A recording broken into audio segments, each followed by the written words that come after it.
মুসা আলাইহিস সালাতু ওয়াস সালাম যেন পৃথিবীতে না আসে এজন্য মহা পরিকল্পনা আট করেছেন ফেরাউন। কি পরিকল্পনা? যে মায়ের গর্ভে সন্তান আছে গর্ভধারিণী মা সহ হত্যা করে ফেলো। এত বড় জালেম ছিল ফেরাউন। আর আল্লাহ তাআলা কয়, ও ফেরাউন রে, যত সন্তানেই মারো না কেন, যত সন্তানের মাকেই মারো না কেন, মুসা তো পৃথিবীতে যাবেই, শুধু যাবে তা নয়, বরং মুসাকে তোমার ঘরে পালন করবো। কোন সুবহানাল্লাহ। ও জালেম, মুসা আটকাইতে পারবা না। এই মিশরের মধ্যে মুসার দ্বারা ইসলামী হুকুমত কায়েম করব আমি। তুমি যতগুলোই সন্তান মারো না কেন, যত গর্ভধারণীদেরকে মারো না কেন, আমি আল্লাহ রাব্বুল আলামিন যেটা চাই সেটাই হবে। তুমি চাইলে কোনোদিন সেটা হবে না। কথা বলেন ঠিক না বেটি? আল্লাহ তাআলা যেটা চান সেটি হবে। আপনি আমি যেটা চাই সেটা কখনোই নয়। মুসা আলাইহিস সালাম পৃথিবীতে আসলেন। আল্লাহ তাআলা কোরআনে আলোচনা করছেন। মুসা আলাইহিস সালামকে বলছেন, ইযা আওহাইনা ইলা উম্মিকা মা ইউহা। ও মুসা, তোমার মার উপরে যখন আমি ওহী নাযিল করলাম, কি ওহী নাযিল করলাম? তোমাকে তো ফেরাউন পৃথিবীতে আসতে দেবে না। ফেরাউন তোমাকে পৃথিবীতে আসতে দেবে না। নানান প্রকারের পরিকল্পনা করেছে। গর্ভধারিণী মাদেরকে পর্যন্ত ফেরাউন ছাড় দেয় নাই, ছোট্ট শিশু পর্যন্ত ফেরাউন ছাড় দেয় নাই। ও মুসা, তোমার মায়ের উপরে আমি আল্লাহ ওহী নাযিল করলাম। ও মুসার মা, আনিত জিফিহি ফিত্তাবুত, তোমার মুসাকে একটা কাঠের বাক্সের মধ্যে প্রবেশ করাও, ঢুকাও। এরপরে ফাকজিফিহি ফিল ইয়াম্মি, তাকে তুমি এরকম করে সমুদ্রের মধ্যে নিক্ষেপ করে দিয়া দাও। আর এর ফালিউলকিহিল ইয়াম্মু বিসাহিল, সমুদ্র তাকে কিনারে পৌঁছে দিয়া দেবে। কোন সুবহানাল্লাহ। মুসলমান ভাইরা আমার, এই জায়গার মধ্যে আরেকটা কথা হলো, ফেরাউন সন্তান এরকম করে নিধন করতেছেন, সন্তানদেরকে মারতেছেন। যেই বছর সন্তান মারার হুকুম হইল, সেই বছরে মুসা আলাইহিস সালামের আগমন আল্লাহ তাআলা ঘটাই দিলেন।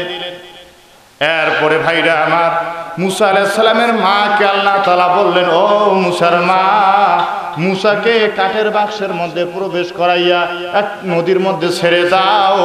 নদী তাকে কিনারের মধ্যে পৌঁছে দিয়া দেবে। আমার বন্ধুগণ, এরপরে আমার আল্লাহ বলেন, ইয়াখুযুহু আদুউল্লি ওয়া আদুউল্লাহ। ও মুসার মারে,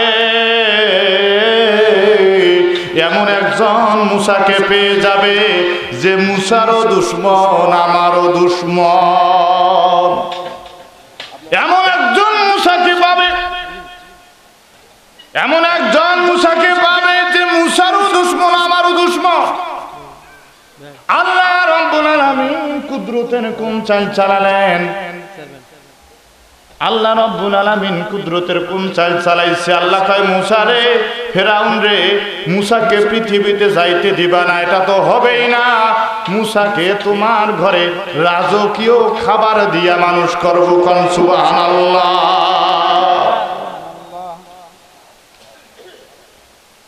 এরপরে আল্লাহ তাআলা বলেন, ওয়ালকাইতু আলাইকা মাহাব্বাতাম মিন্নি, আমি তোমার অন্তরের মধ্যে আমার স্নেহের নিদর্শন ঢেলে দিয়া দিলাম।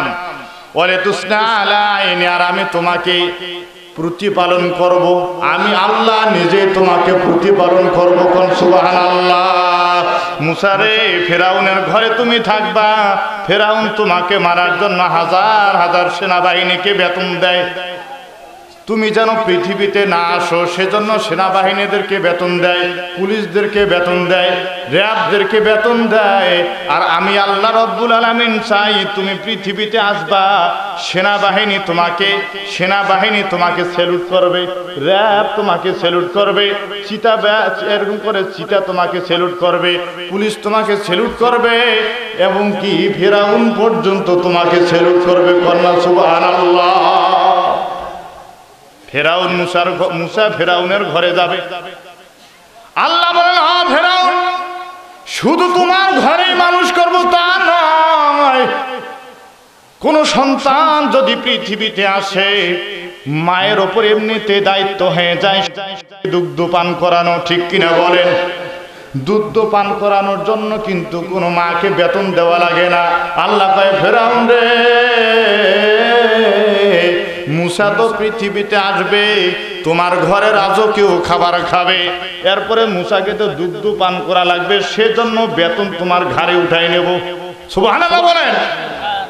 বেতনও তোমাকে দেওয়া লাগবে।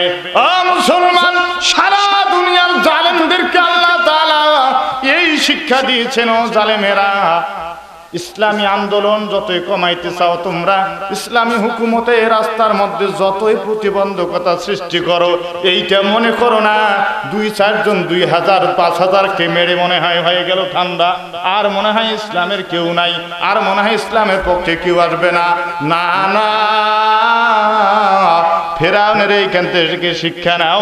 আপনি হাজার হাজার আলেমদেরকে মারলেও এমন একজন আলেম এই পৃথিবীতে, এই দেশের মধ্যে ইসলামী হুকুমত কায়েম করবে যে তোমার ঘরেই থাকবে। জোরে কোন সুবহানাল্লাহ। কথা বুঝতেছেন? আমার কথা বুঝতেছেন? আমার ভাইরা, 80 বছরের বুড়া আর 75 বছরের বুড়ি, শেষকালে আসি বুড়ি বুড়াকে বলছে, ও আব্দুল করিমের বাপ, জীবনটা তো শেষ হয়ে গেল, এখন কম খবর চলে গেছে দুইজনের। এই পুষ মাসি ঠান্ডায় আমার একটা আবদার আপনার কাছে। কি ওই আবদার হলো, বাড়ির পাশে যে পুকুর আছে, পুকুর থেকে 3টা মাছ উঠিয়ে আমাকে খিলাবে। পুকুর থেকে কয়টা মাছ উঠায় আমাকে খিলাবেন। আব্দুল করিমের বাপ কয়, আরে বুড়ি রে, মাইয়া মাঝির সাথে তো পারা বড় মুশকিল। বুড়ি, এই শেষ বয়সে সারা জীবন জ্বালাছিস, শেষ বয়সে আসিয়া তোর এই কাহিনী শেষ হইল না? আচ্ছা ঠিক আছে, যে মন্ত্র দিছিস মহিলা মানুষের কথা না শুনলেও তো বেকায়দা আছে, ঠিক না বেঠিক? ধরে কর। আপনি যতই পুরুষ হন, যতই আপনি বাহাদুর হন, কাবু ওইখানে।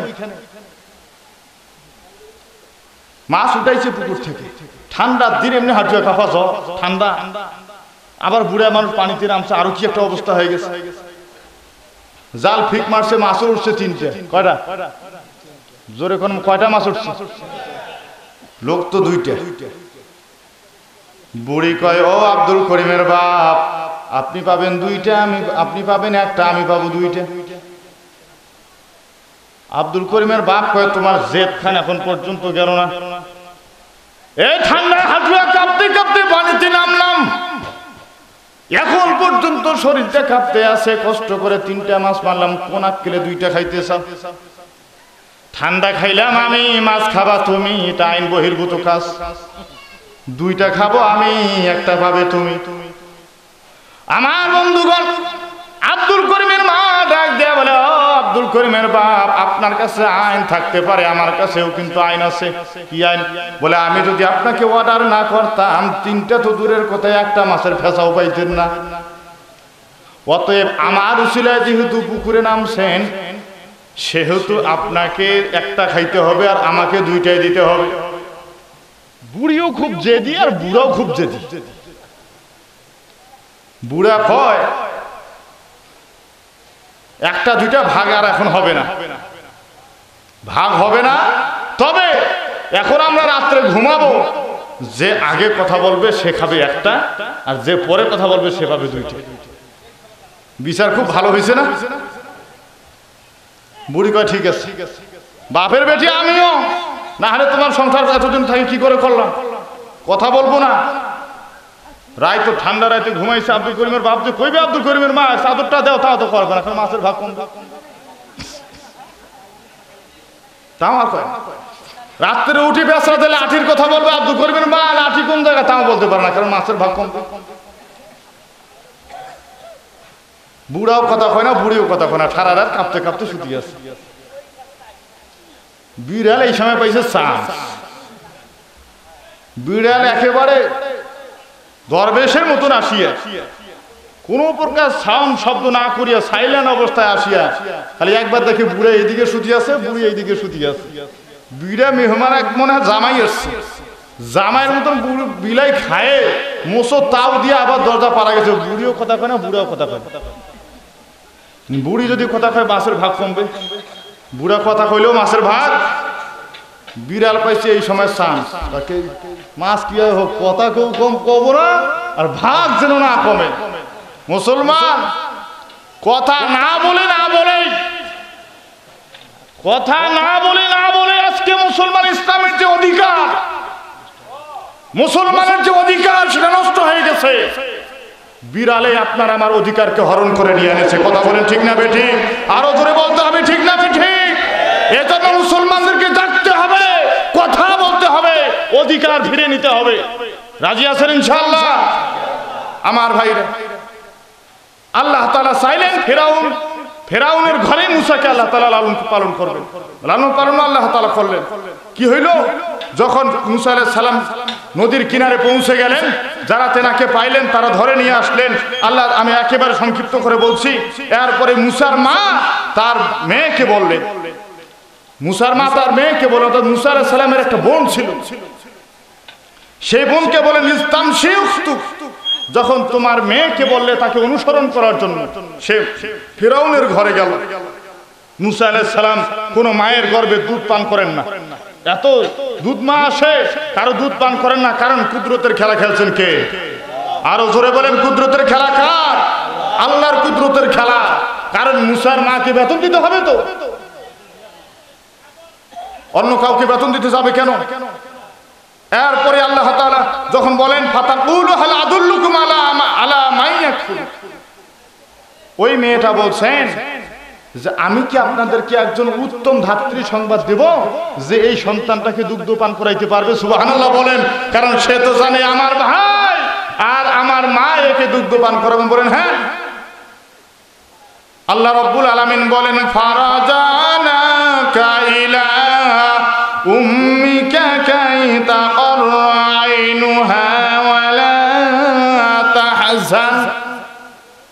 ও মুসারে, ও মুসার মা, এমনি করে মুসাকে তোমার ঘরে পাঠিয়ে দিলাম, তোমার কাছে পাঠিয়ে দিলাম। মুসা যে মায়ের গর্ভে দুধ পান করবেন সেজন্য একটা বেতন নির্ধারণ করে দিয়ে দিচ্ছেন। সুবহানাল্লাহ। মুসলমান ভাইরা আমার, হাতে পায়ে ধরে অনুরোধ করে যায়, এই কোরআনের বিপক্ষে যাইয়েন না, কারণ কোরআনের বিজয় কিন্তু একদিন হবেই হবে। মুসলমান, এই কোরআন যদি আপনার আমার বিরুদ্ধে হাসরের ময়দানে মামলা দায়ের করে গো ভাই, যত বড় নামাজি হন না কেন, যত বড় হাজি হন না কেন, যত বড় রোজাদার হন না কেন, যত বড় তসবিহ টিপেন না কেন, কোনো লাভ নাই রে ভাই। কোরআনের হুকুমতের বাহিরে যদি আপনার আমার জীবন চলে, কথা বলেন ঠিক না বেঠিক? আমার ভাইরা, কাব বিন আহবার ডাক দিয়া বলে, ও আব্দুল্লাহর বেটা মোহাম্মদ, এমন একটা প্রশ্ন করব যেই প্রশ্নটার উত্তর শুধু নবীরা দিতে পারে আর অন্য কেউ দিতে পারবে না। উত্তর যদি সঠিক দিতে পারো তোমার ধর্ম গ্রহণ করব, উত্তর যদি সঠিক দিতে না পারো তাহলে তোমার ধর্ম শুন কালি মারিয়া আমার দলে আমার কাছে বায়াত গ্রহণ করে আমার মুরিদ হওয়া লাগবে। এটা কাব বিন আহবারের কথা। বলে কি প্রশ্ন মাসুয়াল, কি প্রশ্ন তোমার? বলে বলো তো দেখি, তুমি যে নবী, আল্লাহ তাআলা বনি ইসরাইলের মধ্যে 70,000 নবী পাঠাইছেন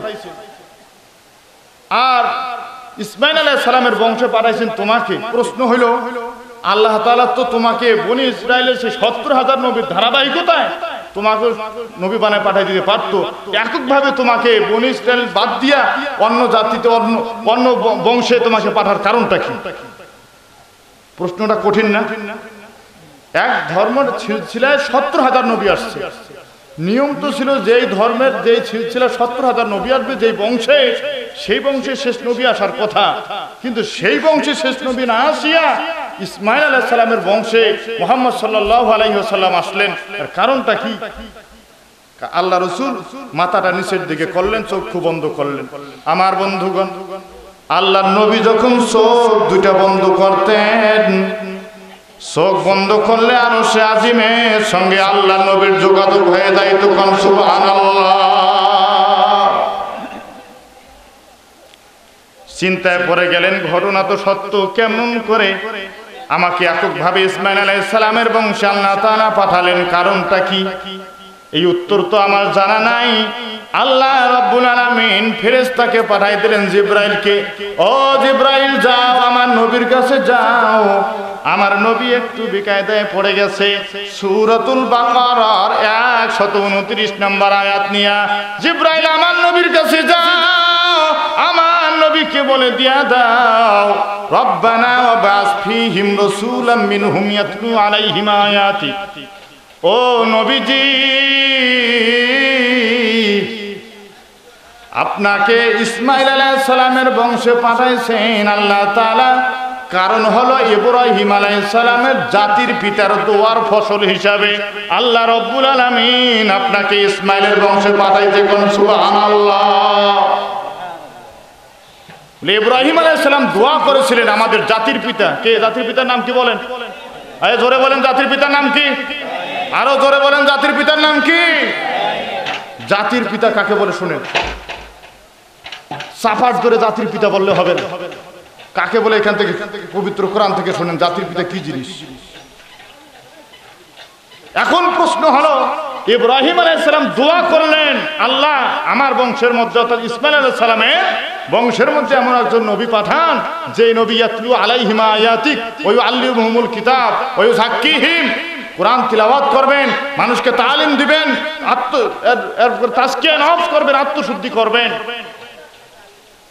কাব বিন আহবার বলেন, ঠিক আছে ইব্রাহিম আলাইহিস সালাম দোয়া করছিলেন, কিন্তু এখন প্রশ্ন হলো কোন সময় দোয়াটা করছিলেন? ইব্রাহিম আলাইহিস সালাম যে দোয়া করলেন, কোন সময় দোয়া করলেন? এবার ঘটনা বিস্তারিত আসতেছে। ইব্রাহিম আলাইহিস সালাম রাস্তা দিয়ে যাচ্ছেন, কিছু যুবক ছেলে, আপনারা জানেন ইব্রাহিম আলাইহিস সালাম জীবনের শেষ পর্যায়ে যাওয়ার পরেও কোনো সন্তান তার ঘরে ছিল না, ঠিক না বেঠিক? ইতিহাস শোনেন নাই হুজুরে কুরবানির সময় যে ঘটনা বলে, ইব্রাহিম আলাইহিস সালামের কোনো সন্তান নাই, রাস্তা দিয়ে যাচ্ছেন, কিছু ছেলে এই যে যার উস্তাদ আছে না, ইব্রাহিম আলাইহিস সালাম যখন রাস্তা দিয়ে যান, দাড়ি পাকছে, চুল পাকছে। হাদিসের মধ্যে আসছে, ইতিহাসে সর্বপ্রথম চুল আর দাড়ি ইব্রাহিম আলাইহিস সালামের পাকছে। বলেন সুবহানাল্লাহ। আল্লাহর নবী বলেন, কোন দাড়ি পাকা মুরব্বী যদি রাস্তা দিয়ে যায়, আর কোন যুবক যদি ওই মুরব্বীকে সালাম দেয়, সে যেন ওই মুরব্বীকে সালাম দিল না, সে যেন ইব্রাহিম আলাইহিস সালামকে সালাম দিল। কোন সুবহানাল্লাহ।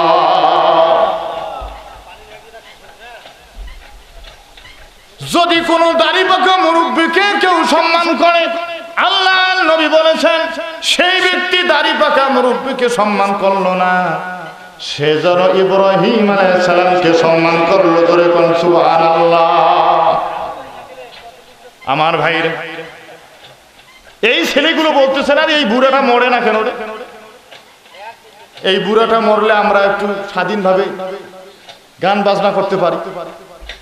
আমরা হুজুরদেরকে দেখলে যেমন কিছু 14 গোষ্ঠীর সুন্নত যারা টানে, এই হুজুরটা আসি একটু সমস্যা, এগুলা হুজুরটা একটু বিবেক নাই যে আমরা এখানে সুন্নত আদায় করতেছি, একটু সাইড দিয়ে যাও।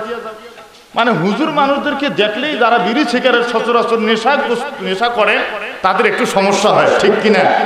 তাদের একটু সমস্যা হয়, অর্থাৎ যারা সামাজিকতা বুঝে, মানে তারা সংকোচ করে।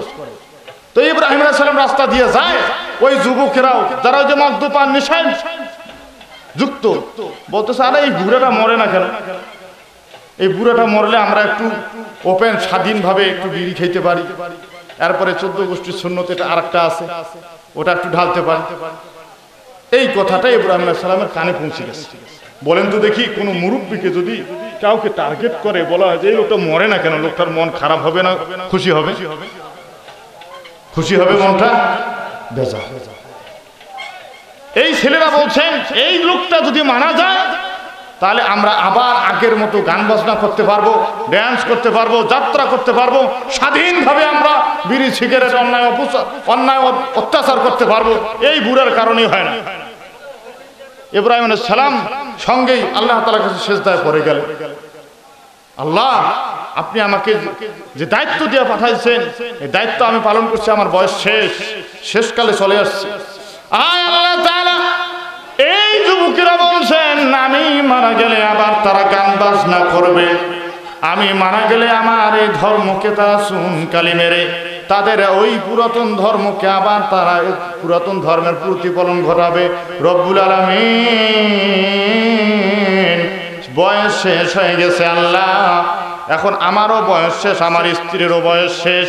আল্লাহ তাআলা আবার আমি যদি এই দুনিয়া থেকে চলে যাই, কোন সন্তান যদি আমার এই দুনিয়াতে না থাকে, তাহলে আমার রেখে যাওয়া দিনকে কে লালন করবে? ইসলামের পতাকা কে উপরে উত্তোলন করবে গো মাওলা? আয় আল্লাহ, আমরা স্বামী স্ত্রী বুড়ার বুড়ি হয়ে যাইতে পারি, কিন্তু তোমার হুকুম তো বুড়ার বুড়ি হয় নাই। রব্বুল আলামিন মেহেরবানি করে আপনি আমাকে একটা নেককার সন্তান দান করেন। রব্বি হাবলি মিনাস সালিহিন, নেককার সন্তান দান করেন আল্লাহ, যেই সন্তানটা আমি দুনিয়া থেকে চলে যাওয়ার পরে আমার রেখে যাওয়া দিন ইসলামী আন্দোলনের পতাকা পথ পথ করে আসমানের দিকে উড়াবে। কোন সুবহানাল্লাহ। এই আয়াতের ব্যাখ্যায় তাফসীরকারগণ বলছেন তিনটা সুন্নতের কথা। কয়টা? তিনটা সুন্নত। ভালো করে শুনেন। সন্তান চাইতে হবে আল্লাহর কাছে। জোরে বলেন, কার কাছে? সন্তান চাইতে হবে আল্লাহর কাছে। সন্তান আল্লাহর কাছে চাইতে হবে, এটা হলো একটা সুন্নত। এরপরে সন্তান চাইতে হবে নেককার। কি সন্তান? নেককার সন্তান চাইতে হবে। এরপরে সন্তান চাইতে হবে আল্লাহর পথের মুজাহিদ বানানোর নিয়তে, উদ্দেশ্যে, এই আশার আকাঙ্ক্ষায়। বলেন আল্লাহু আকবার। একটু আলোচনা হবে ভাইজান। আমার বিরক্ত লাগতেছে, আপনাদের খারাপ লাগতেছে? বলেন আর কিছুক্ষণ চলবে? চলবে আর কিছুক্ষণ? কতক্ষণ চলবে বলেন দেখি? সারা রাত আপনারা থাকেন তো ভাই। বুড়াও তো কথা কয় না, বুড়িও কথা কয় না। মাছ কি আছে? মাছ আছে। মাছের ভাগ কি আর একটাও পাবে? আর একটাও মাছের ভাগ পাবে না। এদিকে বুড়া আর বুড়ি লক্ষ্য করে নাই, ওদের লক্ষ্য খালি কি? বুড়া আগত কথা কয় না, বুড়ি আগত কথা। ঠিক না বে ঠিক? ফজরের আজান হয়ে গেছে, মুয়াজ্জিন আজান দিয়ে দিছে, আসসালাতু খায়রুম মিনান নাওম, ঘুমের চাইতে নামাজ ভালো। ঠিক না বে ঠিক? বুড়া চিন্তা করে হায়রে, এখন যদি ঘুম থেকে উঠি তাহলে বুড়িকে বলা লাগবে, বুড়ি লাঠিটা কোন জায়গায় আছে, দেওতা মাছের ভাগ কমবে। মাছের ভাগ ছাড়বো না, প্রয়োজনে নামাজই ছাড়বো, প্রয়োজনে নামাজই ছাড়। তারপরে শেষ বসে জেদ কেমন বুড়া মাছের বুড়ি আব্দুল করিমের মাকে দেখে দিয়েছে আমি বুড়া কি জিনিস। আব্দুল করিমের মাকে আমি উঠবো না, কারণ আমি উঠতে গেলে তো একভাবে আর উঠতে পারি না। কারণ ৭৫ বছরের বুড়ি মানে কি? উঠে না। মসজিদের মুসল্লিরা চিন্তা করে আব্দুল করিমের বাপ নাই কেন? প্রত্যেক দিন ফজরের নামাজের সময় আসে, আজকে নাই কেন মসজিদে? মুসল্লিরা হতাশ হয়ে গেছে। নামাজের পর আব্দুল করিমের বাড়িতে চলে গেছে, যায় দরজার ডাক দিয়ে আব্দুল করিমের বাপ বাড়িতে আসেন না? নাই, বুড়া কথা কয় না। কারণ উপরে উত্তোলন করবে ঝান্ডা, ঝান্ডা এরকম করে উপরে উত্তোলন করবে। এমন একজন ছেলে সন্তানের আমার দরকার। আমার আল্লাহ রব্বুল আলামিন ডাক দিয়া বলে, ও ইব্রাহিম রে, ফাবাশশারনাহু বিগুলামিন হালিম। ফেরেশতা যাও, আমার ইব্রাহিমের কাছে যাও, একজন উত্তম ধৈর্যধারী সন্তানের সুসংবাদ তাকে দিয়া দাও। কোন সুবহানাল্লাহ। সন্তান পেয়েছেন ইব্রাহিম আলাইহিস সালাম। কেন? এই সন্তান আমি দুনিয়া থেকে চলে যাওয়ার পরে আমার রেখে যাওয়া দিন চালু রাখবে, এই ইসলামী আন্দোলন ধরে রাখবে, সেজন্য আল্লাহ তাআলার কাছে সন্তান চেয়েছেন। আচ্ছা বলেন তো ভাই, শেষ বয়সে আসার পরে যদি কেউ সন্তান পায়, কি পরিমাণ খুশি হওয়ার কথা? অনেক বেশি খুশি হবে না? ইব্রাহিম আলাইহিস সালাম খুশি হয়ে গেছে, খুশি হয়ে গেছেন ইব্রাহিম আলাইহিস সালাম। সন্তানের খবর শোনার পরে ইব্রাহিম আলাইহিস সালাম বিবি হাজেরার কাছে গেলেন। ও হাজেরা, সন্তানটাকে একটু আমার কোলে দাও, আমি একটু কোলের মধ্যে নেই। আমার বন্ধুগণ, ইব্রাহিম আলাইহিস সালাম যখন ইসমাঈল আলাইহিস সালামকে এরকম করে কোলে নিয়েছেন, ইসমাঈল আলাইহিস সালামের কপালের দিকে লক্ষ্য করে দেখেন খতমে নবুয়তের নূর, নূরে মুহাম্মাদি ইসমাঈল আলাইহিস সালামের কপালের মধ্যে ঝলঝল করে জ্বলে। কোন সুবহানাল্লাহ। আমার বন্ধুগণ, সন্তানকে কোলে নেওয়ার পরে বাবা মা চুমু খায়, ঠিক কিনা বলেন? এই নিয়ম অনুযায়ী ইব্রাহিম আলাইহিস সালাম সন্তানকে কোলে নিয়ে একটা চুমু খাইছেন। আমার আল্লাহ কয়, ইব্রাহিম জাতির পিতা হইতে পারবা না। ও ইব্রাহিম জাতির পিতা হইতে পারবা না। বলে কারণ কি? বলে এই সন্তান পাওয়ার পর জীবনের শেষ পর্যায়ে এসে সন্তান দান করলাম। সন্তান পাওয়ার পরে তুমি আমি আল্লাহর শুকরিয়া আদায় না করে সুখ করলা কেন? এবার তোমাকে আবার পরীক্ষা দেওয়া লাগবে। আমার ভাইরা, আমার বন্ধুগণ, আল্লাহ রাব্বুল আলামিন ডাক দিয়ে বলে, ও ইব্রাহিম, পরীক্ষায় পাস করতে পারো নাই, জাতির পিতা হইতে পারবা না, আবার পরীক্ষা দেওয়া লাগবে।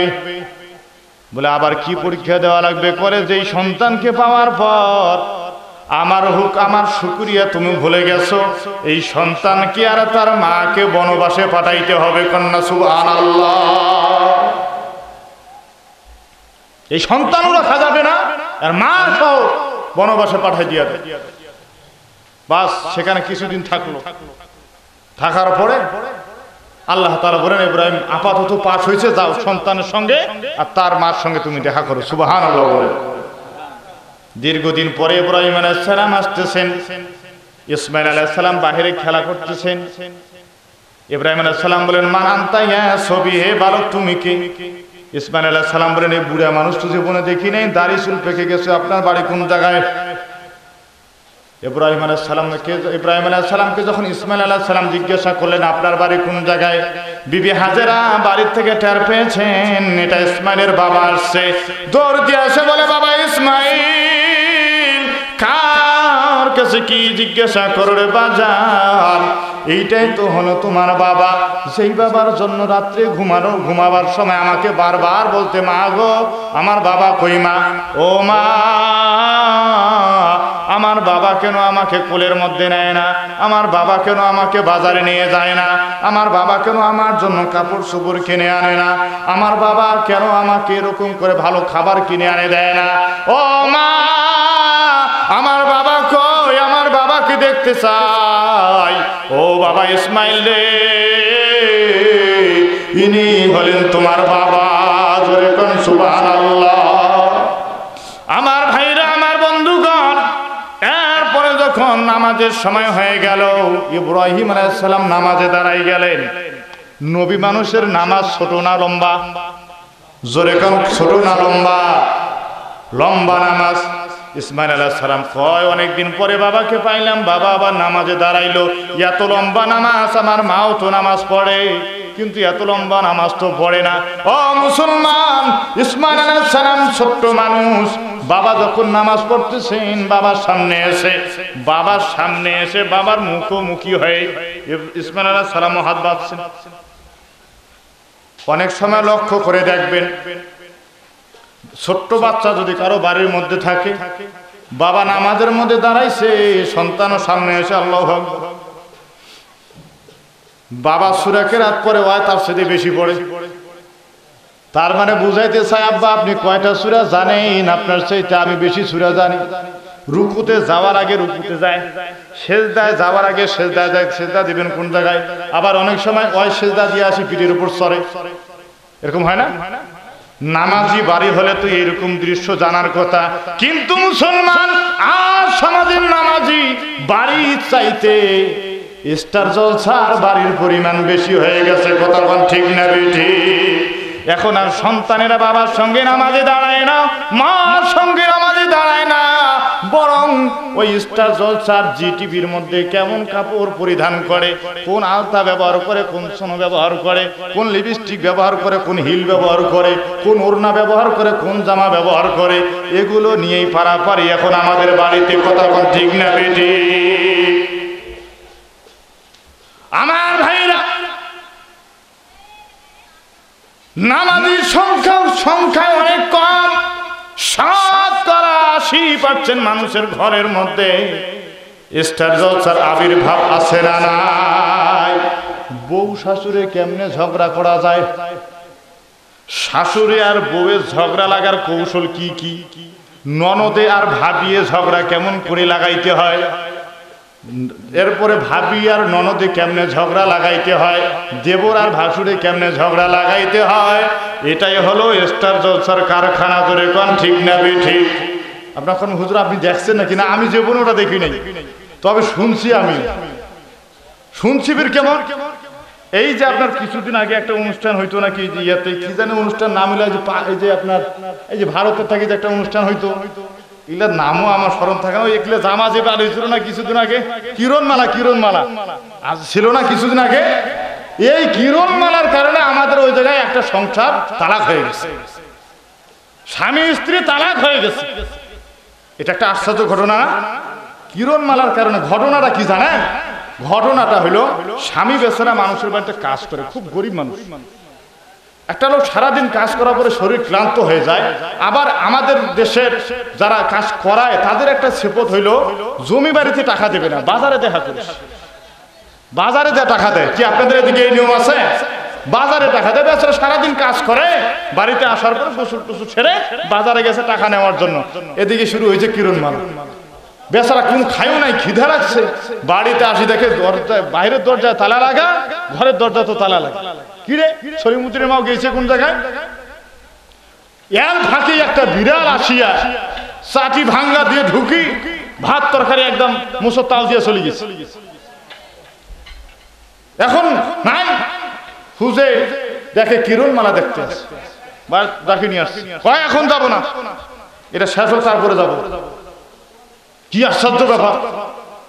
শেষ হওয়ার পরে যখন আসে দেখে ভাতও নাই, তরকারিও নাই, যা খাইছে খাইছে, বাকিগুলো ফেলে দিয়ে চলে গেছে। এখন কল দেখি এই স্বামীর কি রাগ হবে না একটু? আপনারা হলে কি বউয়ের উপর রাগ হইতেন না? তুই কি এটা কি কাজ করলি?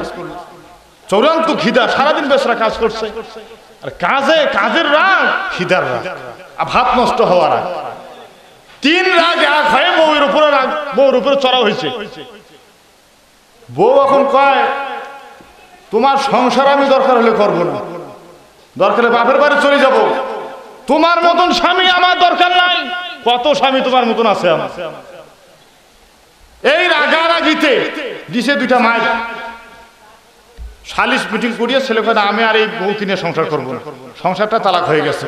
বউয়ের কথা আমি কিরণমালা ছাড়তে পারবো না, দরকার হলে স্বামী ছাড়ে দিয়ে দেবে। আমার বন্ধুগণ, এই সামাজিকতা আমাদের কোরআন সুন্নাহ থেকে অনেক দূরে। আমার ভাইরা নামাজ পড়তে আছেন, ইসমাইল আলাইহিস সালাতু ওয়াস সালামও নামাজে দাঁড়াই গেছে, লম্বা সূরা পড়তে আছেন ইব্রাহিম আলাইহিস সালাম। হঠাৎ করে ইসমাইল আলাইহিস সালামের কপালের মধ্যে চলে গেল।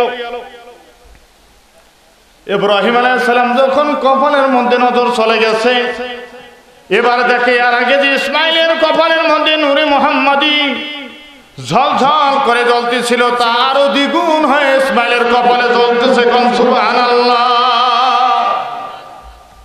এর আগে যে ইসমাইলের কপালের মধ্যে দেখছে নবুয়তের নূর, খতমে নবুয়তের নূর, নূরে মুহাম্মাদি, এখন সেটা আরো দ্বিগুণ হয়ে গেছে। তখন কি সূরা পড়তেছিল, সূরাটা ভুলে গেছে। যখন নূরে মুহাম্মাদি দেখছে, সূরাটা ভুলে গেছে।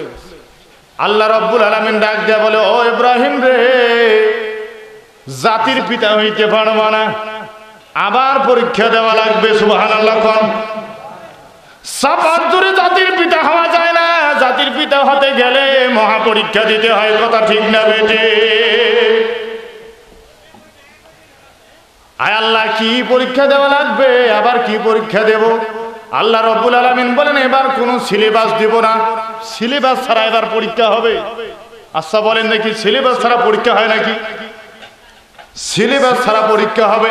রাত্রিবেলা ইব্রাহিম আলাইহিস সালাম ঘুমাইছে, আল্লাহ রাব্বুল আলামিন স্বপ্নে দেখাইছেন জবাই করতে হবে। ঘটনা জানেন না আপনারা? জবাই করা লাগবে। কি জবাই করা লাগবে? অনেক কিতাবের মধ্যে আছে পরের দিন 100 উট জবাই করছে, আল্লাহ কয় হয় না। আবার স্বপ্ন দেখছে, আবার জবাই করছে, আল্লাহ কয় হয় না। আবার স্বপ্ন দেখছে, আল্লাহ কয় হয় না। আল্লাহ রাব্বুল আলামিন ডাক দেয়া বলে, ও ইব্রাহিম, তোমার প্রিয় বস্তুকে জবাই করা লাগবে।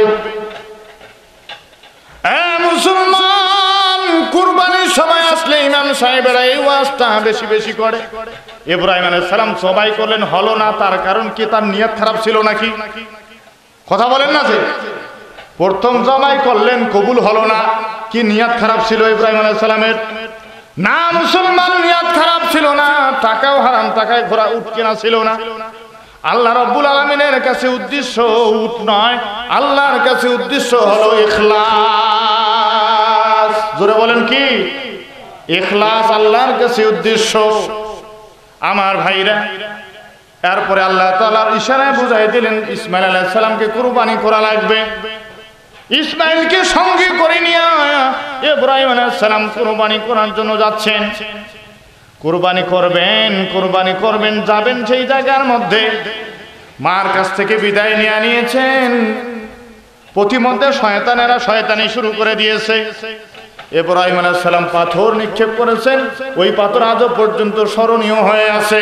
মিনার ময়দানের মধ্যে গেছেন, হাজার হাজার ফেরেশতা মিনার ময়দানে জমায়েত হয়ে গেছে।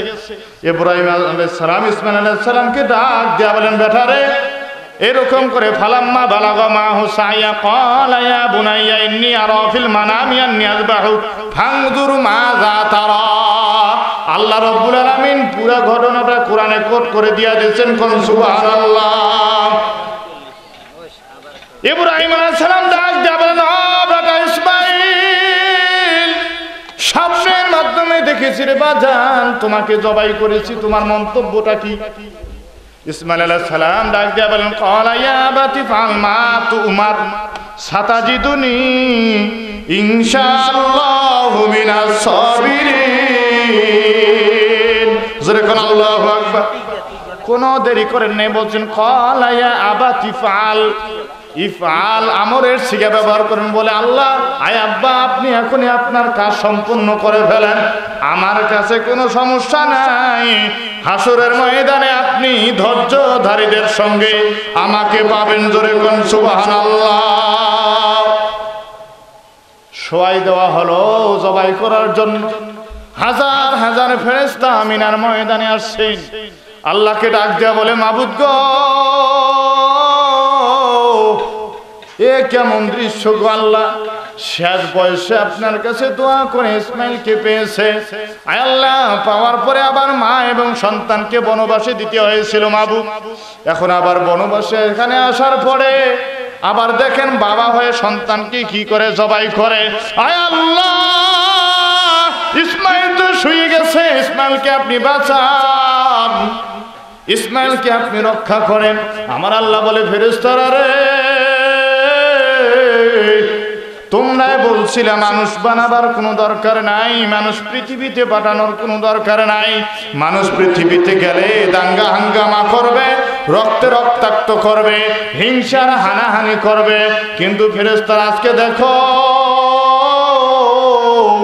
মানুষেরা তো মানুষের সঙ্গে দাঙ্গা হাঙ্গামা করে না, বরং বাপ হয়ে বেটাকে জবাই করার জন্য আমি আল্লাহর উদ্দেশ্যে রাজি হয়ে যায়। কোন সুবহানাল্লাহ।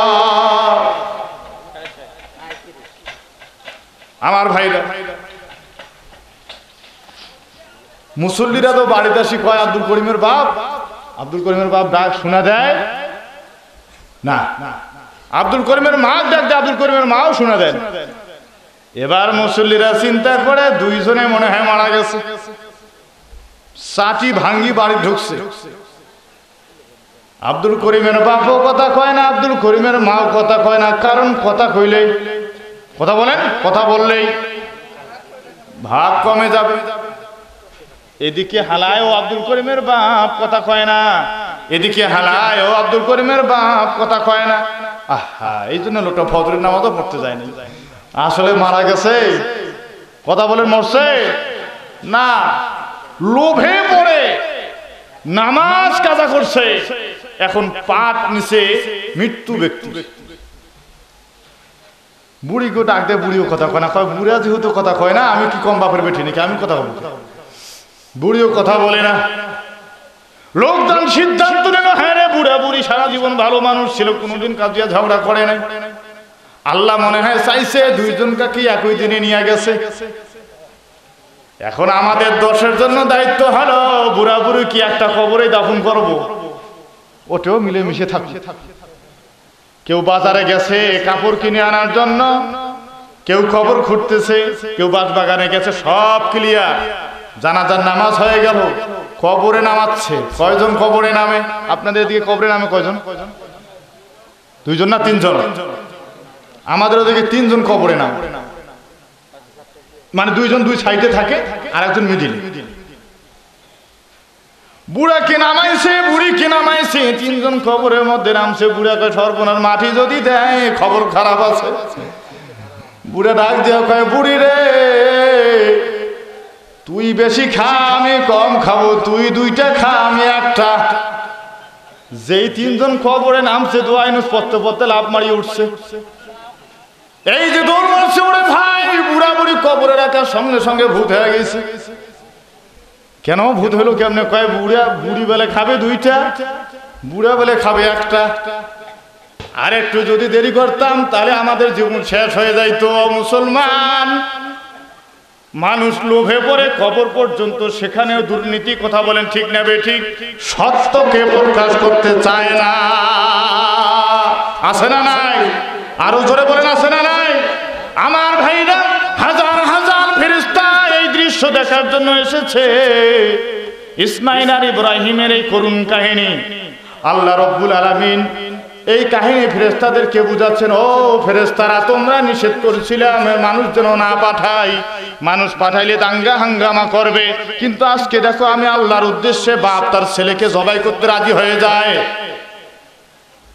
হাজার হাজার ফেরেশতা দেখতেছে। ইসমাইল আলাইহিস সালাম ডাক দেয়া বলে, আব্বা জান আপনি আমাকে জবাই করবেন, আপনার পকেটের মধ্যে একখানা রশি আছে? কয় হ্যাঁ।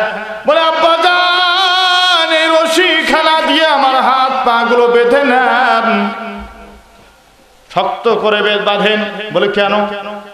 বলে আব্বা জান আম্মার কাছে শুনেছি আপনি একজন জলিলুল কদর পয়গম্বর, নবী মানুষ। আমাকে যখন জবাই করবেন, আমার গলার মধ্যে যখন আপনার ধারালো অস্ত্র চালাবেন, আমার কষ্ট হয়ে যাইতে পারে আব্বা জান, হাত পা গুলো এদিক সেদিক ছুটাছুটি করতে পারি। আব্বা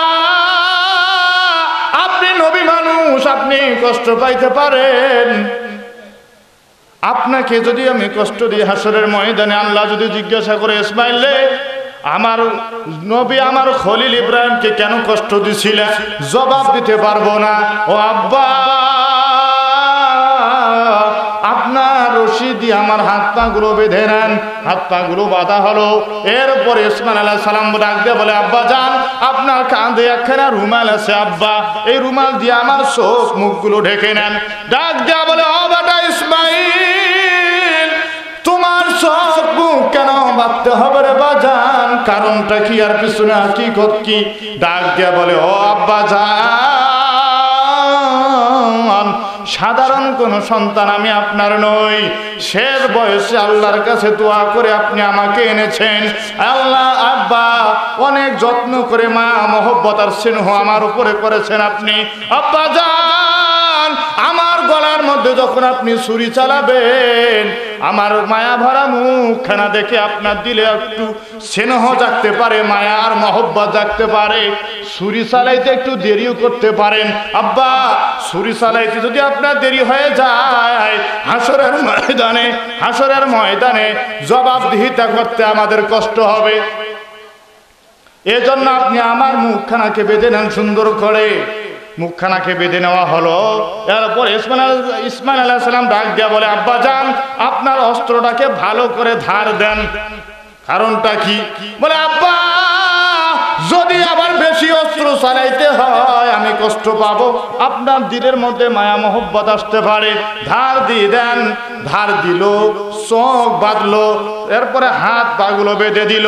হাজার হাজার ফেরেশতা আল্লাহর কাছে আরজি করতে আসে, আয় আল্লাহ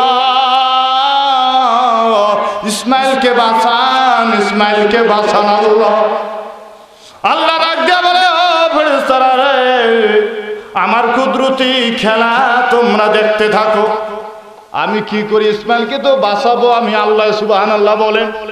আমার উদ্দেশ্য তো ইসমাইলকে জবাই করা নয়, আমার উদ্দেশ্য হলো ইব্রাহিমকে পরীক্ষা নেওয়া। ছুরি চালায়, ছুরি কাটে না। আল্লাহ ছুরিকে অর্ডার দিয়েছে, ছুরি রে খবরদার একটা পশমও কাটবি না, জোরে কোন সুবহানাল্লাহ। ছুরি চালায়, ছুরি কাটে না, পশমও কাটে না। দূরে নিক্ষেপ করছে, কি রে কোন ছুরি, এত ধার দিলেন তাও কাটে না। যা দেখে একটা পাথরের মধ্যে পড়েছে, পাথর দু টুকরা হয়ে গেছে। কি রে পাথর দু টুকরা হয়ে যায়, ইসমাইলের গলা কাটে না, কারণটা কোন জায়গায়? ছুরি বলে, ও ইব্রাহিম, তুমি আমাকে যখন একবার চালাও, আমার আল্লাহ 70 বার নিষেধ করে, খবরদার ইসমাইলের পশম পর্যন্ত যেন কাটা না যায়, বলে কোন সুবহানাল্লাহ।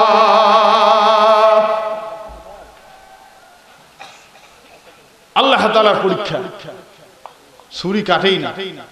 আপনারা জানেন ইতিহাস, ছুরি কেটেছে, ইসমাইল আলাইহিস সালাম জবাই হয়েছে না, জবাই হয় নাই। এরপরে আল্লাহ রাব্বুল আলামিন ইসমাইল আলাইহিস সালামের পরীক্ষা পাস করে আল্লাহ বলেন, ক্বালা ইন্নী জাইলুকা লিন-নাসি ইমামা। আপনি পরীক্ষা পাস হয়েছেন গো নবী, ও ইব্রাহিম আপনি পরীক্ষা পাস হয়ে গেছেন, এখন আপনাকে আমি একটা দায়িত্ব দিব। দায়িত্ব কি দিব? এখন আমি আপনাকে একটা দায়িত্ব দেব। কি দায়িত্ব? বলে, ইব্রাহিম আমার একটা ঘর পৃথিবীতে আছে, খানায়ে কাবা। নূহ আলাইহিস সালামের প্লাবনের সময় এটা নষ্ট হয়ে গেছে, বাপ বেটা তোমরা এটাকে আবার পুনর্নির্মাণ করো। ইব্রাহিম আলাইহিস সালাম ডাক দেয়া বলে, মাবুদ গো, বয়স তো শেষ হয়ে গেছে, আল্লাহ এই বয়সে কি আমি মিস্ত্রির কাজ করতে পারবো না লেবারি কাজ করতে পারবো? আল্লাহ রাব্বুল আলামিন ডাক দেয়া বলে, ও ইব্রাহিম তোমাকে মিস্ত্রির কাজ করতে হবে, হেড মিস্ত্রির দায়িত্ব তোমাকে পালন করতে হবে। ইসমাইল হবে লেবার, আর আমার পক্ষ থেকে জিবরাইল আলাইহিস সালাতু ওয়াস সালামকে আমি বানাবো ইঞ্জিনিয়ার। কোন সুবহানাল্লাহ। খানায়ে কাবা তৈরি হয়ে যাওয়ার পরে ইব্রাহিম আলাইহিস সালাম আল্লাহ তাআলার কাছে দোয়া করলেন, রব্বানা তাকাব্বাল মিন্না ইন্নাকা আনতাস সামিউল আলিম। আপনারা জানেন, ওয়াইদ ইয়ারফা ইব্রাহিমুল কওয়াইদা মিনাল বাইতি ওয়া ইসমাঈল, রব্বানা তাকাব্বাল মিন্না ইন্নাকা আনতাস সামিউল আলিম। এরপর রব্বানা ওয়া মিন যুররিয়াতিনা উম্মাতান মুসলিমাতান লাক ওয়া আরিনা মানাসিকানা ওয়া তুব আলাইনা ইন্নাকা আনতাত তাওয়াবুর রহিম। দোয়া করতে আছেন ইব্রাহিম আলাইহিস সালাতু ওয়াস সালাম। ইসমাইল দূর থেকে আমিন আমিন বলে, সুবহানাল্লাহ বলেন। ইসমাইল দূর থেকে আমিন বলে, কিন্তু আস্তে আমিন বলে। এরপরে ইব্রাহিম আলাইহিস সালাম দোয়া করলেন, রব্বানা ওয়াবআস ফীহিম রাসূলাম মিনহুম ইয়াতলু আলাইহিম আয়াতিক ওয়া ইউআল্লিমুহুমুল কিতাবা ওয়াল হিকমা ওয়া ইউযাক্কিহিম ইন্নাকা আনতাল আজিজুল হাকীম। মুসলমান, এখন থেকে 1 ঘন্টা আগের একটা কথা কাব বিন আহবার প্রশ্ন করেছিলেন, ও আব্দুল্লাহর বেটা মুহাম্মদ, তুমি যে নবী, তোমার জন্য ইব্রাহিম আলাইহিস সালাম দোয়া করেছিল, কিন্তু কোন সময় দোয়া করেছিল সেটা বলতে হবে। মনে আছে আপনাদের? কোন সময় দোয়া করতে হবে প্রশ্ন ছিল। এই সময় খানায়ে কাবা তৈরি করার পরে ইব্রাহিম আলাইহিস সালাম দোয়া করলেন, ইসমাইল আলাইহিস সালাম সঙ্গে আমিন বললেন। ওয়াবাস ফীহিম, এই ফীহিমের মার্জা হলো মিন যুররিয়াতিনা, তার মানে ইসমাইল আলাইহিস সালামের বংশে এমন একজন নবী আপনি পাঠাবেন যার কাজ হবে 4টা। জোরে বলেন কয়টা? আরো জোরে কয়টা? ও মুসলমান, পৃথিবীতে এখন পর্যন্ত যত দাড়িওয়ালা, টুপিওয়ালা, পাঞ্জাবিওয়ালা, জুব্বাওয়ালা, পাগড়িওয়ালা, তসবিওয়ালা, জয়নামাজওয়ালা, যত খানকাওয়ালা দেখবেন, এই 4 কাজের সঙ্গে যার সম্পৃক্ততা রয়েছে তারা হক, তারা নবীওয়ালা কাজ করে। এই 4 কাজের সঙ্গে যার কাজের সঙ্গে এই 4টা গুণ নাই, তারা হক হতে পারে না। 1 নম্বর কাজ হলো ইয়াতলু আলাইহিম আয়াতিক, কোরআনের আয়াত তেলাওয়াত করবেন। তাফসিরে মারিফুল কোরআনের লেখক বলছেন, ইয়াতলু দ্বারা আল্লাহ তাআলার উদ্দেশ্য হলো কোরআনের আয়াত মেনে মেনে চলবেন, কোরআনের আয়াত মানিয়ে চলবেন। এরপরে কেউ বলছেন আয়াতি, কোরআনের আয়াত তেলাওয়াত করবেন, বাস ভালো কথা। কোরআন শিক্ষা দিবেন, মানুষের আত্মা পরিশুদ্ধ করবেন। এই 4 কাজ যারা করতে পারে, মানুষকে জ্ঞান শিক্ষা দেবেন, এই 4 কাজ যারা করতে পারবে তারা মূলত নবীওয়ালা কাজ। আজকে আমাদের সমাজে নবীওয়ালা কাজের অভাব নাই, ঠিক কিনা? জোরে কোন কথা বুঝেন নাই? আজকে আমরা সবাই একটা টুপি মাথার দিচ্ছি, একটা খানকা ধরি বসে আছি, বাস বড় পীর সাহেব সাজিয়া নবীওয়ালা কাজ করতে আছি, নিজেকে বড় সুফি মনে করে বসে আছি, ঠিক কিনা জোরে বলেন। ও মুসলমান, জিজ্ঞাসা করেন তো হুজুর সূরা ফাতিহাটা পড়েন, তাও পড়তে পারে না, শুদ্ধভাবে সূরা ফাতিহা পড়তে পারবে না, পীর সাহেব হয়ে বসে আছে, খানকার গতিনসীন হয়ে বসে আছে। এমন আমাদের সমাজে হাজার হাজার দাড়িওয়ালা আছে না নাই? কিন্তু আল্লাহ রাব্বুল আলামিন বলেছেন যেই ব্যক্তি শুদ্ধ করে কোরআন শিক্ষা দিবেন, কোরআন পড়বেন, কোরআনের তালিম করাবেন, এরপরে মানুষকে জ্ঞান শিক্ষা দিবেন, এরাই এই কাজ, এই চারটা দায়িত্ব দিয়ে আল্লাহ তাআলা দুনিয়াতে নবী মুহাম্মদ সাল্লাল্লাহু আলাইহি সাল্লামকে পাঠাইছেন। এই কাজ যদি কারো মধ্যে পাওয়া যায় তাহলে সে নবীর কাজের সঙ্গে, নবীর দলের সঙ্গে থাকতে পারবে, আল্লাহর জান্নাতে যাইতে পারবে। কোন সুবহানাল্লাহ। আমি মদিনাতে যাব গো, একবার নবীর দেখা পাবো গো। বলেন, আমি মদিনাতে একবার নবীর দেখা পাবো গো। ওই একবার নবীর দেখা পাইলে গো, হৃদয় সিংহাসনে বসাইব, আমার নবীর পায়ের ধুলি চোখে দিব সুরমা বলি। আল্লাহু আকবার বলেন, আরো জোরে বলেন আল্লাহু আকবার। আমার নবীর পায়ের ধুলি চোখে দিব সুরমা বলি, ওরে যাইবে চোখের পর্দা খুলি, নবীকে দেখিব গো, হৃদয় সিংহাসনে বসাইব। অর্ধ পাগল এক ছেলে, অর্ধ পাগল পর্যন্ত, আরে অর্ধেকটা আছে আর অর্ধেকটা নাই, মাথা আধা পাগলা। একটা গাছে উঠছে ডাল কাটার জন্য, যেই ডাল কাটতেছে ওই ডালেই বসছে। বলেন তো দেখি আর অবস্থা কি হবে? ডাল কাটা হলে থাকবে না পড়বে? এত ডালের সঙ্গে পড়বে। অর্ধ পাগল তো বলেই তো এই কাজটা করছে। ওই দিক থেকে একজন হুজুর যায়, হুজুর কয়, এই পাগল তুই তো ডাল কাটা গেলে পড়ে যাবে, এই ওইখান থেকে সব। আর ক্ষমতার জোর, সম্পদের জোর, প্রভাব দেখায়। এই হুজুর মোল্লা, গাছ আমার, দাও আমার, শক্তি আমার, আপনি না করলেন কে? আপনি না করলেন কে? আচ্ছা বলেন তো, হুজুর ওর ভালোর জন্য বলছে না খারাপের জন্য? হুজুর তো ভালোর জন্য। হুজুর তো বুঝতে পারছে যে এই ছেলেটা ডালটা কাটা গেলে এই ছেলেটা পড়ে যাবে, হয়তো কোমর ভেঙে যাইতে পারে, পাঁজর ভেঙে যাইতে পারে, হাত পা যে কোনো একটা ক্ষয়ক্ষতি হয়ে যাইতে পারে। হুজুর বুঝেই তাকে বলছে যে তুমি ওইখানে না বসে অন্য জায়গায় বসে তুমি এই ডালটাকে কাটো। আর এই অর্ধ পাগল মনে করছে যে হুজুর আমাকে কি বুঝাইতে আসছে রে হুজুর, মাথার থাকে টুপি, তার উপরে থাকে পাগড়ি, বুঝাই কি হুজুর? আমার গাছ, আমার দাও, আমার শক্তি, আমি কাটতেছি, আপনি না বলেন কে? হুজুর কাছে এক কথা বলে কোনো লাভ নেই, না বুঝলে কথা বলে লাভ আছে? একটু আর একবার যদি বলতে যায় তাহলে আমাকে অথবা জঙ্গি অথবা রাজাকার বানাইতে পারে। থাক বাবা, থেকে না বলাই ভালো। বলে হুজুর যাচ্ছে, একটু পরে তখন ডাল কাটা হয়ে গেছে, যা হবার তাই হয়ে গেছে, ডাল ভেঙে পড়ে গেছে। পরে যায় কোমর চিপি ধরে, এরকম হুজুর তার আমি দেখিনি। একটু পরে কি হবে এই কথা যদি হুজুর বলতে পারে তাহলে আর সাথে বড় আর পীর সাহেব আছে। এবার মাথা কাজ করছে কি তার? অর্ধ পাগল হলে যা হয় ভাই, এই ডাল কাটার পরে যে আমি গাছ থেকে পড়ে যাবো, এটা যে হুজুর বলতে পারে তার চাইতে আর বড় বুজুর্গ আমাদের সমাজে হইতে পারে না। দাও নিয়ে হুজুরের পেছনে দৌড়, হুজুরের কাছে গোপন তথ্য জানার জন্য। হুজুর দেখে ছেলেটা আবার দাও নিয়ে দৌড়ে আমার পিছনে। ভাই ঠিক, এমনিতে তো পাগল ছাগল, যে ডাল কাটছে ওই ডালে বসছে, এখন আবার এই দাও নিয়ে আমার পিছনে দৌড়ে, না জানে কি হয়। হুজুরও দোয়া ইউনুস পড়তে পড়তে মাদ্রাসায় যা ঢুকিয়া বাকি হুজুর দেখে বলছে, হুজুর অফিসে আমার তালা লাগিয়ে দিয়া, ধর না হলে আমার জান বাঁচে না। হুজুর আত্মরক্ষা করছে। যা বলে, হুজুর ওই হুজুর কোথায়? ওই হুজুর কই? কেন? বলে হুজুর আমার দরকার। কি দরকার? বলে যেই হুজুর বলতে পারে একটু পরে ডাল ভেঙে পড়ে যাইতে পারে, ওই হুজুরের কাছে আমার প্রশ্ন হবে, ওই হুজুর নিশ্চয় বলতে পারবে আমার মরণ কবে হবে। আমি আজকে হুজুরের কাছে মরণের খবর নিয়ে যাইতে চাই। হুজুর তো পরে গেছে বেখায় দেয়। আচ্ছা যাক, একটা তো বুদ্ধি আট করা লাগবে, একটা বুদ্ধি বের করতে হবে না? হুজুর বুদ্ধি বের করে কয়, যুবক রে, তুমি সেই দিন মরবা যেই দিন দেখবা তোমার পিছন দিয়া লাল সুতা বের হয়েছে। পিছন দিয়া যেদিন লাল সুতা বের হয়েছে সেদিন তুমি বুঝবা তুমি মরে গেছো। এই বেচারা প্রত্যেকদিন ঘুম থেকে উঠে আর চেক করে,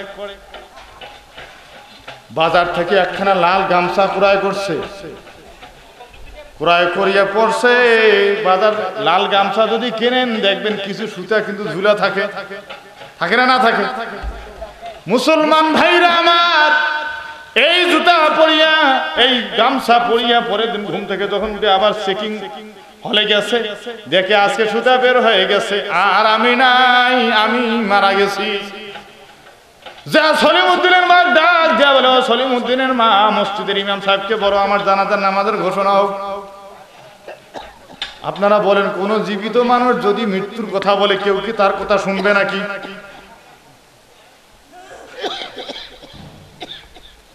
আমার মুসলমান ভাইরা, জীবিত মানুষ এইভাবে বললে কি মৃত্যু মানুষ শুনবে? ওর জন্য মসজিদের ইমাম সাহেব, মুয়াজ্জিন সাহেব কি মাইকে ঘোষণা করবে? অসম্ভব। কেউ তো কথা শুনে না। এবার চিন্তা করে, আহারে হুজুরেরা যা ওয়াজ করেন সব কথা সত্য কি? বলে মানুষ মারা যাওয়ার পর রুহু চিৎকার করতে থাকে, কিন্তু জীবিত মানুষ শোনে, জীবিত মানুষ শোনে না। ঠিক আমি মারা গেছি, আমি লোকদেরকে বলতেছি আমার জানাজার নামাজের ব্যবস্থা করেন, কিন্তু আমার কথা কেউ শোনে না। আমি যে মারা গেছি এটা সত্য। বেচারা এবার কেউ যখন কথা শোনে না, নিজেই নিজের কবর খনন করছে। কবর খনন করিয়া কবরের মধ্যে শুইছে। এবার হুজুরের ওয়াজের কথা মনে পড়ছে। হুজুরেরা ওয়াজের মধ্যে বলেন, কবরে যাওয়ার পরে দুইজন ফেরেশতা আসে, মুনকার আর নাকির, ঠিক কিনা বলেন? এরা প্রশ্ন করবে, মান রব্বুকা ওয়া মান দীনুকা ওয়া মান নাবিয়্যুকা। কবরের মধ্যে উত্তর দিকে মাথা করে শুয়ে আছে, কখন জানি মুনকার আর নাকির আসে। ওই কবরে কি মুনকার নাকির আসবে নাকি? কথা মনে হয় বোঝেন না, ওই কবরে মুনকার নাকির আসবে। ওই দিক থেকে একজন চাকরিজীবী মানুষ, চাকরি থেকে রিটায়ার করিয়া গেছে, নদী পার হওয়ার পরে কোনো যানবাহন নাই, অফিসার মানুষ। এগুলো এখন বোঝাগুলো কিভাবে নেবে? দেখে একটা কোদাল দেখা যায়, কোদাল যেহেতু দেখা যায় তাহলে লোক ওই জায়গার মধ্যে আছে, যায় দেখে এই আহাম্মক সুতি আছে, এই আহাম্মক মনে করে মুনকার নাকির চলে আসছে কবরে। এবার চুপ, একেবারে চুপ, কোনো কথা আর কয় না, খুব মশান নিয়ে আসে। অফিসার দেখায় বেড়া উঠ, এই উঠে না, ফিরকা যাই বেড়া উঠ, উঠে না। এবার তার মনে পড়ে গেছে হুজুরেরা ওয়াজ করেন কবরে যাওয়ার পর মুনকার নাকির আগে উঠে বসাবে। এত ঠিকই আমাকে উঠতে বলতেছে, হুজুরের কথা সত্য। আমার মুসলমান ভাইরা, এরপরে যখন উঠে না, খপ করে ধরে উঠাইছে। এবারও কয় হুজুরের কথা সত্য, যদি না উঠে তার জোর করে ধরে উঠে বসাবে। ঠিক কয় বেড়াই বোঝা মাথায় নি, বোঝা মাথায় নিয়ে তার বাড়িতে নিয়ে যাওয়ার পরে দুইটা মিষ্টি দিছে আর 50 পয়সা হাদিয়া দিছে। এবার খুব খুশিতে কয়, জান্নাতের খাবার গো, মিষ্টি পাচ্ছি জান্নাতের, আমার জান্নাতের ফয়সালা হয়ে গেছে, জান্নাতের মিষ্টি পাচ্ছি। তাহলে মিষ্টি নিয়ে আসতেছি খুব আনন্দে। আমার বন্ধুগণ, আস্তে আস্তে দেখে এরকম একটা মাহফিলের মধ্যে হুজুরে ওয়াজ করে, ভাইরা আমার, কবরে যখন আপনি আর আমি চলে যাব, কবরে যাওয়ার পরে দুইজন ফেরেশতা আসবে, আপনাকে আমাকে সওয়াল জবাব করবে। এই কথা যখন শুনছে তখন এই পাগল দৌড় মাহফিলে যা কয়, হুজুর ওয়াজ থামান, আপনার ওয়াজ থামান, এক্ষুনি কবর থেকে উঠে আসলাম। সর্বনাশ, এই কথা যদি কেউ বলে কবর থেকে এখনই উঠে আসছি, আপনার কি আর আমার ওয়াজ শুনবেন নাকি? যত বড় ওয়াজিন হোক, আমি কবরের খবর জানি, কবরে কি হয় সব মিথ্যা কথা। তা কি হয়? বলে হুজুর কবরে যাওয়ার পরে একটা লোক আপনার কাছে আসবে, বিশাল আকৃতির, বড় লম্বা, চুলে হ্যান্ডসাম চেহারা, একটা বোঝা থাকবে তার কাছে। আপনাকে আসে বলবে বেটা উঠ, আপনি উঠবেন না, এরপরে বলবে বেটা উঠ, আপনি উঠবেন না, এরপরে আপনার খপ করে ধরবে, ধরি আপনাকে উঠার পরে আপনার মাথায় বোঝাটা দিবে, এরপরে জান্নাতের মধ্যে নিয়ে যাওয়ার পর আপনাকে 2টা মিষ্টি দিবে আর 50 পয়সা হাদিয়া দিবে। এই হলো খবর। এই যে দেখেন জান্নাতের খাবার আমি নিয়ে আসছি। মুসলমান যত হাদিস দেয়া বুঝান, যত হাদিস দেয়া বুঝান, যত কোরআন দেয়া বুঝান, আজকে আমাদের সমাজের এক শ্রেণীর লোক আছে জান্নাত দেখিয়ে আসছে, জাহান্নাম দেখিয়ে আসছে। এরপরে আপনার আল্লাহকে প্রত্যেক দিন দেখে, রসুলের সঙ্গে প্রত্যেক দিন কথা হয়, এমন আত্মবড়াই করে করে মানুষদেরকে তার দলের দিকে টানে। কথা বলেন ঠিক না বেঠিক?